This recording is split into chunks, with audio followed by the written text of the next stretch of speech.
Impression. This is Takia, everybody. Takia.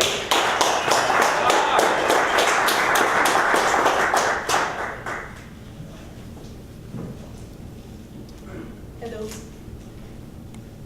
Hi. She looked over her shoulder and saw a road traveled, washed out, and overgrown. And she thought, there's no turning around now. There can be no backpedaling, no stepping in the same place as before. It is impossible to do that, when even the terrain she travels is not what it once was.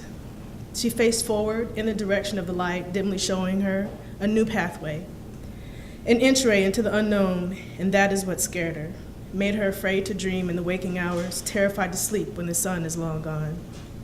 Why must she blaze down some questionable existence when she used to have a familiar one?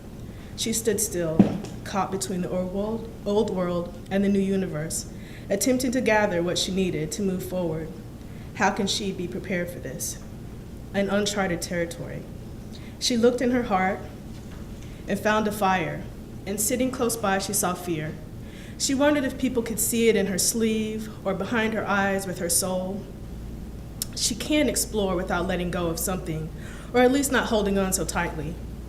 On dark nights, she'd need to see with this fire. On the brightest days, a small dose of fear can help her motivate her to keep her moving until the next rest or earthquake.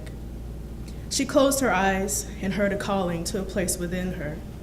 Never felt so close to a part that knows and is without questioning, the calling to just be. Move, do, go, with no question. She lifted up one foot and stepped forward, and the way was now clear. Entangled in trappings faded away. Over her shoulders, the light dimly showing the old world in her heart, she wondered where the calling would lead her, with her eyes gently closed. Walking without a vision narrowed by what is seen, her world now more universal. The fire burns and the fear is side-pocketed. She maintains her vision beyond seeing, into what she knows, into what she hears, calling out into her fervently.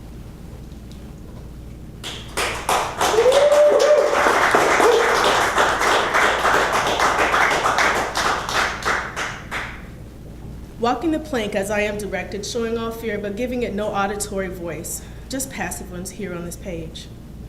I expect a tormentous death ravaged by creatures who lived in darkness, whose air come from a different place from where mine is born. This plank leads to continents of oceans, open and wide, ripe for the harvest. It isn't what this fearfully executed marking time march will end in a deep abyss, leading to a future that will crush my soul. Can't read my writing. With my breath, out of these particular lungs eternally. The oceanic plateau is raised for none other than myself. I don't have to be careful. I don't have to apologize. I don't need to make an excuse for moving forward on this plank marked for sudden and end. I don't, because these waters are made for me to walk on, and I can.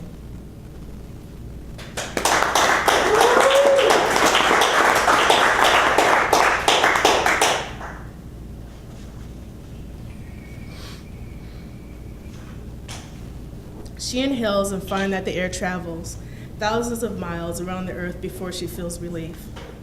She holds tightly to belief that she can breathe freely and live life ideally, and there is no flaw in her hope-filled reality. She admits to her subsidiary functions deteriorating as time moves forward while she lay frozen, staring down at herself, looking back at her, for that is the only organ she can plainly see, beyond the skin that holds her in place. She finds that she is limited in this particular form only because she can't see the whole creature, the vast open ocean unrevealed inside of her.